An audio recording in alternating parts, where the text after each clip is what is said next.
雞眼咧就係一個淡黃色嘅結節喺腳嗰度嘅。咁當我哋隻腳有啲地方不停摩擦同埋加壓之後咧，啲表皮細胞咧生長嘅時候咧就會亂咗，形成一啲結繭。咁咧個結繭咧就會形成淡黃色或者淡灰色。咁側邊咧就會有個比較深色啲嘅孔。咁因為呢個變化睇落去似雞嘅眼睛咧，所以我哋叫呢個病變咧做雞眼。咁至於診斷方面咧，我哋醫生咧就好容易經過目診咧就可以確診呢個係雞眼㗎啦。咁要治療雞眼咧，首先就要睇下啲鞋啦或者腳有冇引起雞眼嘅原因。譬如啲鞋有啲地方特別硬咗上嚟壓到隻腳嘅，咁可能隻鞋就要唔要啦。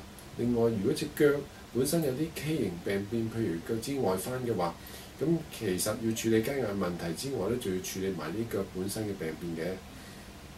至於治療方面咧，而家最新方法去治療雞眼咧，就係切咗呢個有問題唔正常嘅表皮結節，跟住之後咧表面咧就黐一啲醫學 A 超能膠，將個面封頂，連針都唔使亂嘅。咁傷口咧會經過幾個禮拜之後咧就會自動愈合㗎啦。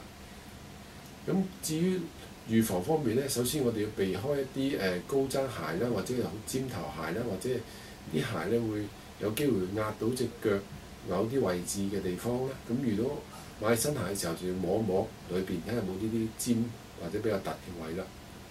咁另外，如果有腳趾外翻嘅時候咧，都要考慮揾外科醫生、骨科醫生處理埋佢嘅。